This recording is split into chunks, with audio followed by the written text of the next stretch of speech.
Hi, I'm Sam Hawley, coming to you from the lands of the Gadigal people. This is ABC News Daily.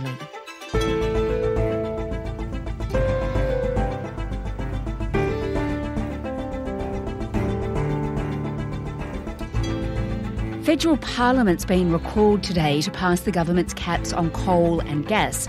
And sometime next year, it'll hopefully start saving households money.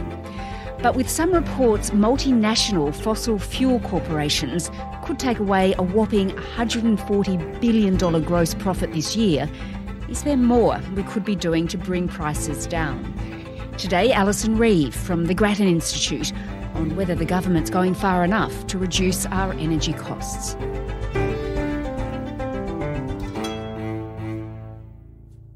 Alison, first I want to talk to you about this unique position Australia is in. We have, don't we, an abundance of natural resources, an abundance of coal, an abundance of gas. We must really be envied around the world. We certainly are one of the biggest exporters of coal and gas in the world, and we have some of the largest reserves. I'm not sure about envy because I think for a lot of developed economies at the moment are finding themselves in a situation where it doesn't really matter whether you've got lots of coal and gas or not. You're definitely affected by what's going on with international prices. And that's all due to the war in Ukraine. But these energy giants in Australia, they do have access to a lot of these resources. I gather they're making huge money at the moment. Yeah, so because around more than 90% of our gas is exported and 90% of our coal is exported, and the international prices are high because no one wants to buy Russian coal or Russian gas, they're making profits that are a long way above what they would normally make. Now, they're not making that on all of their exports because a lot of them will sell coal or gas overseas on contracts. So that means that there'll be someone in Japan or Korea who says, I want to buy coal from you at a particular price for 10 years. And that means you've locked that price in so you don't get the super profit. But every time you sell what's called a spot cargo, which is where you're selling it to someone that you don't necessarily have a long-term contract with, you will be able to get those very high prices and make quite a healthy profit from that. So they're making billions and billions of dollars, we know that. Yes. So the next question is, Alison, what sort of taxes are they facing? Because they're using our natural resources, aren't they? They're resources belonging to all of us. So when you open a coal mine or you open a gas extraction plant, you pay a royalty to whichever state government is responsible for where that is located. Mm-hmm. And that's usually based on the value of what you're extracting. So if the coal price is $100 a tonne, there'll be a certain percentage of the value of that you need to give to the state government. It's usually somewhere around a percentage that's, under 10. And there are those, of course, including the Greens leader and the independent David Pocock, who argue that those taxes are way too low, that we should, in fact, slug these energy giants with a super profits tax. In the first half of this year, Woodside Energy and Santos made a profit of more than $4 billion between them, an increase of between 300 and 400%. The profit these two companies made in just 6 months is equivalent to the cost of sending all Australian children to preschool between the ages of 3 and 5 for 10 years, or of electrifying a third of all Australian households. What we need now is a windfall profits tax. There are a number of people arguing for that. That would solve a heap of our problems, wouldn't it? Because we would get back, the Australian people, a huge amount of money. Yeah, I mean, what a super profits tax would do is it would recognise that we gave these companies the right to exploit these resources under a particular set of circumstances, and those circumstances have now changed, and that we think that it's fair to share some of the bounty of that back with the Australian people.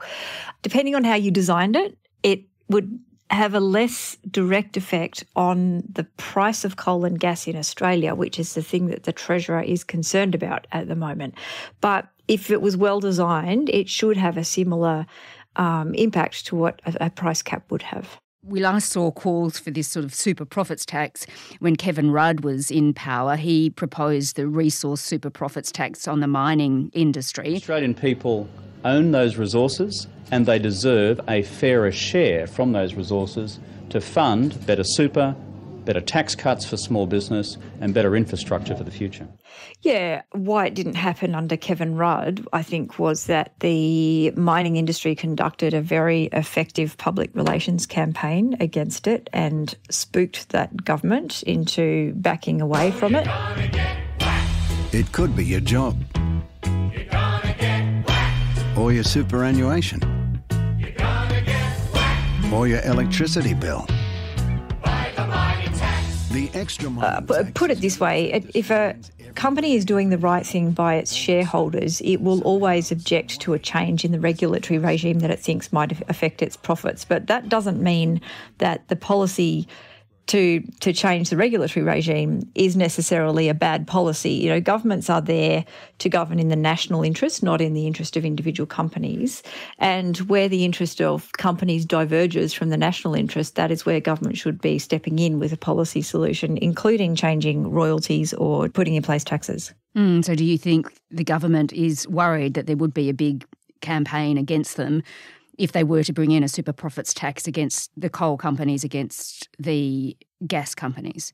So the current federal government was elected on a platform of not bringing in any new taxes. So, you know, governments are often reluctant to break election commitments. I think the other thing to bear in mind, though, is that one lesson that we've learnt out of the mining tax and then the petroleum resource rent tax is that when you try and design a tax in a hurry, it often doesn't go very well. It's either not an effective tax or a lot of people to object to it. So if you wanted to have a super profits tax, it would take quite a while to design it. And we've got a problem sort of right in the here and now with energy bills. And I think potentially the government is also looking for something that it can do immediately.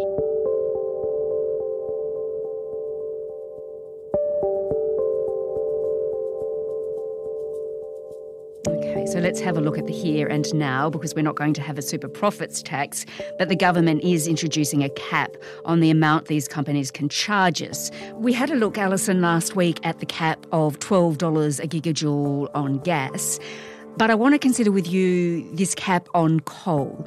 What's being proposed in that area? So the government is proposing to cap the price of uncontracted coal at $125 per tonne of coal. Now, uncontracted means that it's being sold on the spot market, which means it's sort of an ad hoc sale or an ad hoc purchaser of coal. It's not somebody who's buying coal under a long-term contract like we talked about with gas before. Okay, so the $125, how does that compare to what's been charged at the moment? There have been reports that some power stations are buying coal at $200 and $300 a tonne, which is a lot higher than what they're used to buying it at.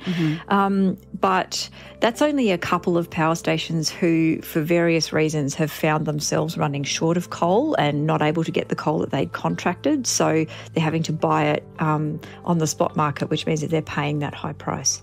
It is actually probably above the average price of what power stations have been paying for coal. So what that means is there will not be very many coal mines who will be badly affected by the price.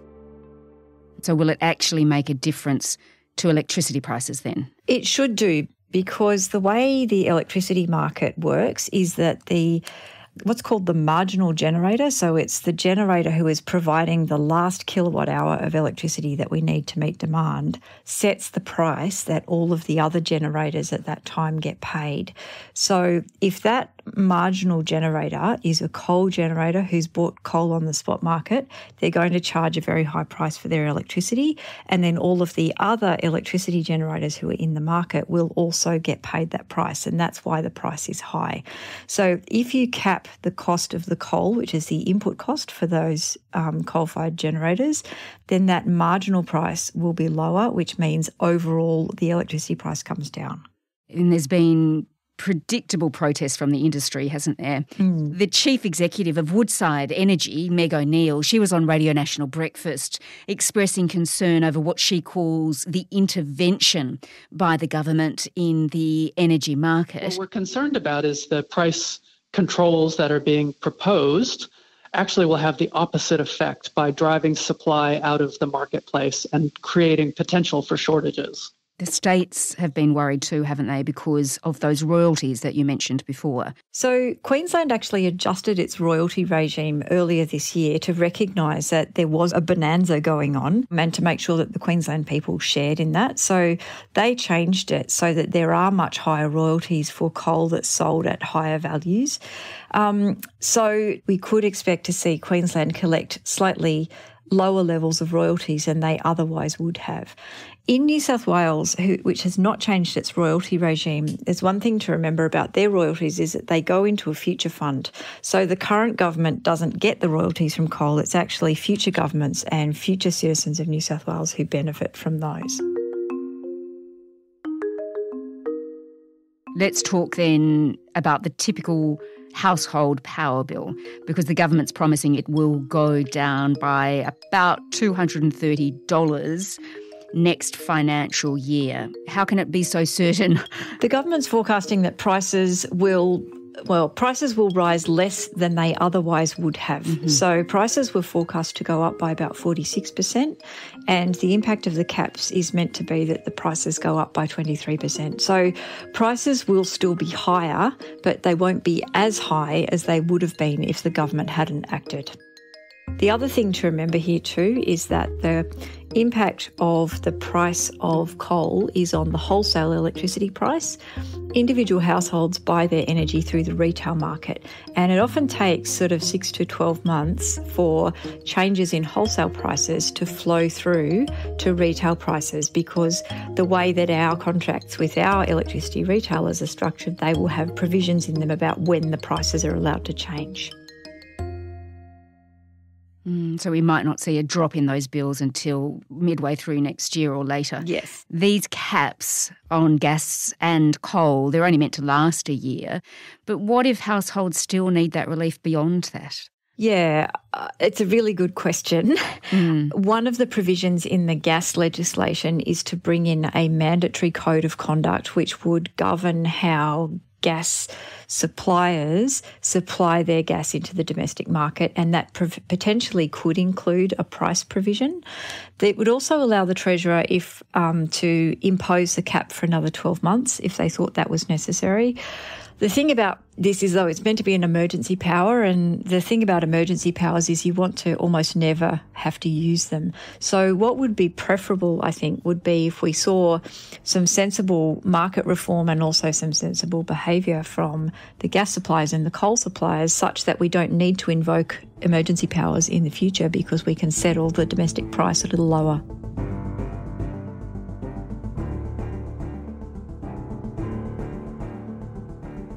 Alison Reeve is the Climate Change and Energy Deputy Program Director at the Grattan Institute.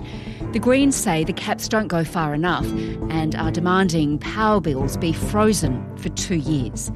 In the UK, a super windfall tax on oil and gas producers was introduced by former Prime Minister Boris Johnson and is expected to raise $9 billion a year to pay for subsidies for households struggling with rising energy bills. This episode was produced by Flint Duxfield and Chris Dengate, who also did the mix. I'm Sam Hawley. ABC News Daily will be back again tomorrow. To get in touch with the team, email us on ABC News Daily, abc.net.au. Thanks for listening.